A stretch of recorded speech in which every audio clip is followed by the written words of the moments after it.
When Logitech announced they were making the Pro X2 Lightspeeds, I was immediately excited because for the last 3 years, I've been using the Pro X Lightspeeds as my go-to gaming headset, and I've used these for streaming, listening to music, and gaming since 2020, and I haven't had any reason to switch.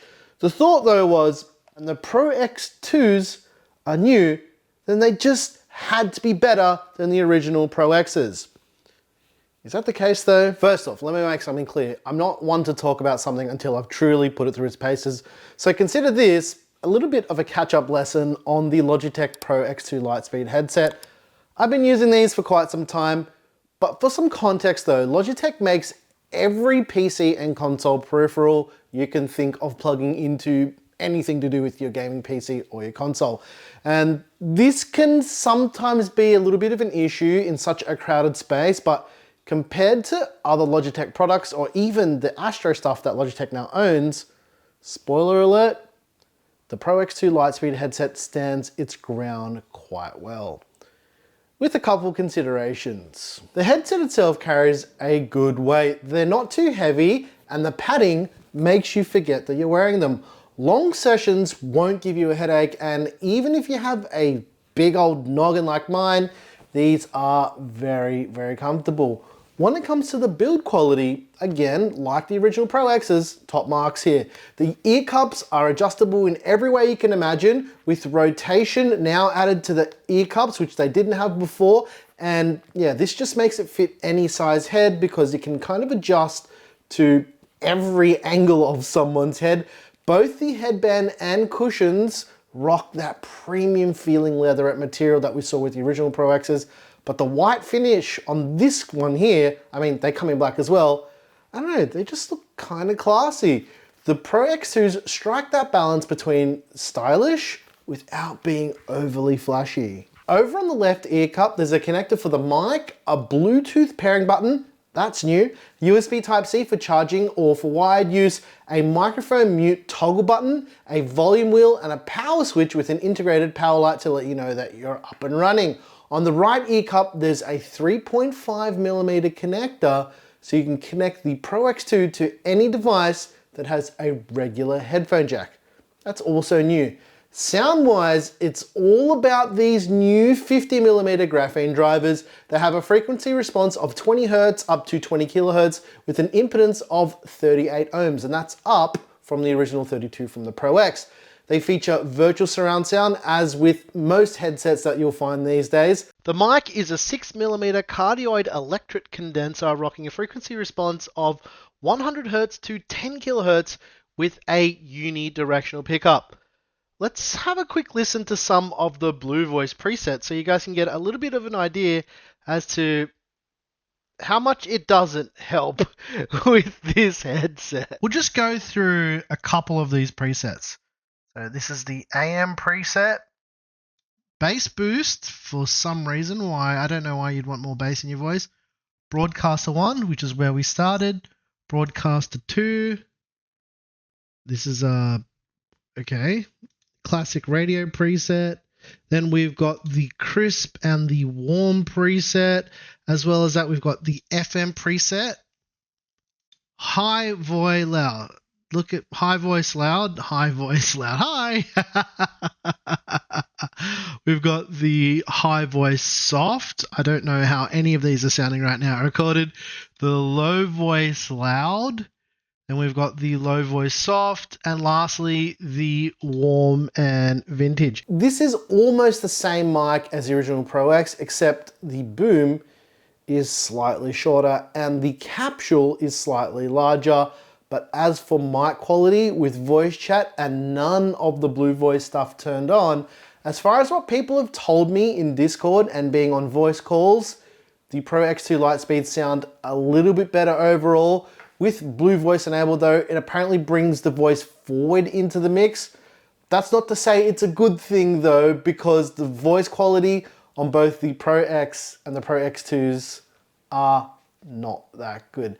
There was zero improvement between generations as far as I can tell. However, the Sidetone at 100% is at a good volume, so you won't be screaming too loud when you're gaming, but it's not as loud as the Pro X's, which is just bizarre to me. But, you know, for people who don't care and don't mind shouting when they're gaming, that's fine. But for me, yeah, I kind of like to hear myself so I don't get too loud. It also really annoys Claire if I scream too much, but I do that anyway. Just quickly, for those who wanted to know as well, the original Pro X mic also goes into the Pro X2 and works fine. I tested it, but it doesn't sound any different. The battery life hits around 50 hours on the Pro X2s, and from experience, this is twice as long as the Pro X wirelesses. They say 20 hours for the Pro X's, but 25 is more realistic. I spent quite a bit of time with both of these, so yeah, I can give you a good answer on these. The wireless range is about 15 meters or so, or about 50 feet, or whatever that is in imperial measurements. I can wander around our house with minimal dropouts. That's not to say that there's none, because there definitely is some. But the good news for PS4 and PS5 users is the Pro X2s, like the Pro X's, work like a charm on both. As for Xbox, well, I can't vouch for that because I don't own one, but as history suggests, it's not gonna be a perfect match. Headsets tend not to work with Xbox unless they have a logo on the box or they're specifically made for Xbox. But here's something new. With the Pro X2s, you can pair these to your phone with Bluetooth, and if you're into mobile gaming, you know, that's really cool. You can also pull the mic out and use it as a regular set of headphones. You can also use the included 3.5mm cable to use your headset wired with either your phone or any device that has any 3.5mm output. You can also plug that cable directly into the dongle as well. To be honest, there's lots of new and different ways to connect the Pro X2s to any device compared to the Pro X. So this is a nice quality of life thing. Here's the deal. When I test headsets, music is usually my litmus test, but I do play a lot of COD, so there's that too. I always turn all the software enhancements off, and I found that, as expected, these, like the Pro X's, sound better in their raw state without any surround sound. Surround sound modes just sound so fake and they don't sound good. I don't know how they haven't quite got this right yet. For music, they're more than competent. They get the job done really well, and these surpass basically every other gaming headset that I've come across. Compared to the Pro X, these are pretty similar in the high and the mid-range, but the Pro X2's bass has a lot more punch. Even on the flattest mode, there is quite a bit of kick. This can actually be a bit too much if not tuned correctly, so your mileage may vary. If you like it, you like it. If you don't, yeah, you can always tune it back, but it's still quite strong. As for fidelity, the stereo separation is top-notch. Each element in the mix for any song you're listening to sits in the right place on the soundstage. These new graphene drivers exceeded my expectations for music listening. I was a bit skeptical, but you know, here we are. They were better than expected. But for gaming sound, the positional audio is fine. The surround sound mode makes positional audio worse. And to me, the Pro X's actually sound better by a long shot for gaming with positional audio.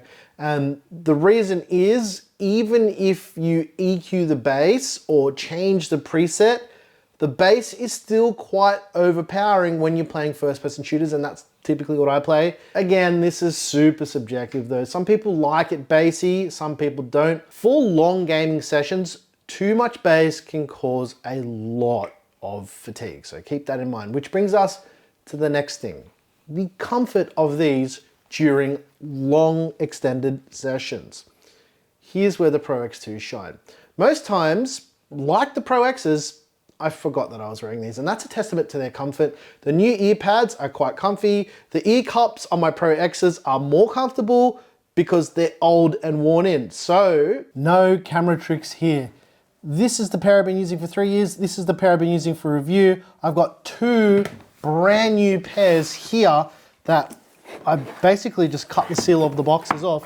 And you can see they're brand new. So this is the X2. The boxes are pretty different. But these are legitimately brand new. This is a direct comparison with two brand new headsets that have never been used for comfort. They feel exactly the same. And if there's any difference that I can notice right now, it's these ones feel a little bit looser, like the cups are slightly larger, but overall, comfort-wise, they feel almost identical between these two headsets. Well, that was an insane way to prove something. When it comes to software, this is kind of my biggest thing. You'll need Logitech G Hub, which is fine if you're already using G Hub and the G ecosystem for your stuff. Well, actually, need is a little bit subjective here because you can load your profiles onto the headset and then completely uninstall the software, and that's typically what I do. Otherwise, just leave it installed. G Hub does have its quirks, but it's a lot better than it used to be. The highlight of the Pro X2 wireless Lightspeeds for me is the extra comfort because of the rotating ear cups. They are very, very comfortable. They sound impressive, and as a complete unit, the Pro X2s are very solid. The microphone, I don't know what's going on with that. It's super average, but in the end, the Logitech Pro X2 wireless Lightspeeds are dependable for both music and gaming. They're not flawless, but they're close. After using them for such a stretch of time and the initial excitement, it kind of waned, but it also gave me time to put things into perspective. There are a couple issues that have kind of stuck with me. The first one is the price. Like, I get that they're the flagship headset from Logitech, but the Pro X2s are very, very expensive. The second issue is the fidelity. Now, I know Logitech wants to push their new graphene drivers and all, but I think they've got a little ways to go yet. The original Pro X's just sound better than the Pro X2s for gaming, and I play a lot of games. For music, I'd say the Pro X2s and the Pro X's have their merits. I think the Pro X2s are slightly better for music, but the thing is they both just sound different in that regard. Not better than the other, just flat out different. One of the major issues I have with the Pro X2s is the overall volume. The graphene drivers are just not as loud. The Pro X2s at 50% are as loud as the Pro X's at around 30%, and it scales that way all the way up to 100%. They're just not as loud, and it kind of drives me crazy because I think that I need to turn them up when they should already be at a certain level. And lastly, the Pro X2 Sidetone is also just not as loud as the Pro X. This isn't an issue for some people, but serial shouters like me, this can be an issue. The other thing is the surround sound modes, they're just so bad and they just don't sound good. I can definitely hear footsteps and where people are when I'm using the regular mode with no EQ rather than surround mode. It actually makes it so much worse for listening to where things are coming from in game. So I just don't know why they can't get it right. Everything that I mentioned here to do with audio levels, there are certain toggles in Windows that can sometimes fix these, but it didn't.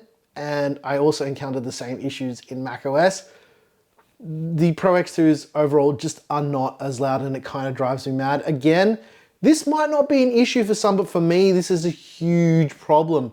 Hopefully, everything that I mentioned here can be addressed with a firmware update. If I'm being honest, I don't think this is a deal breaker. I'd say the Pro X2 wireless Lightspeeds are, they're just good. They're good.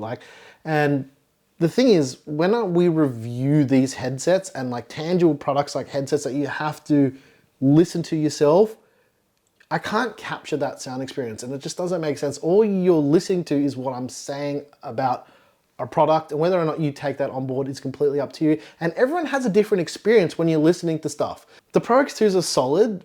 They're not going to be everyone's cup of tea. I mean, the price contributes to that quite a bit. They aren't terrible. They're really, really, really, really good. But I think the original Pro X's are better for my use case, which primarily is gaming with these.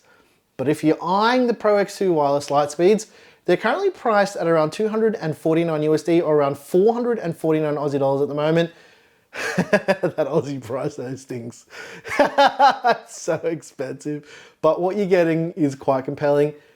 There are lots of cheaper wireless options out there, but if you're after premium sound, the Pro X2s are worth considering. They're not terrible by a long stretch.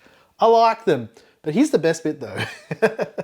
The Pro X's are going for a decent price now, so if you don't want to shell out Pro X2 money, the Pro X's are also still worth considering. The Pro X2s, again, they're so close to being perfect, but are they close enough to consider? Here's the thing, right? At first, I hated them, right? It's me being honest. I hated them so much, but the more I used them and the more that like I understood how they sounded, the more I liked them. And I think you guys are gonna like the Pro X2s as well. These are really, really good, but you know, as I said, subjective, completely up to you. Let us know if you currently have these or what wireless headset that you're currently running. And if you enjoyed this video, thumbs up, subscribe, it'd mean a lot to us. And if not, feel free to voice your thoughts or any constructive criticism down below in the comments. It's always welcome. Once again, thank you for hanging out with your boy Nick from Gear Seekers. You peak, we seek. And catch you next time. These are good. They're not perfect. The mic sucks, but I still reckon they're really good. I think you guys are gonna like them. But the real question is, will I go back to the Pro X's? I'm not sure. Thanks for watching.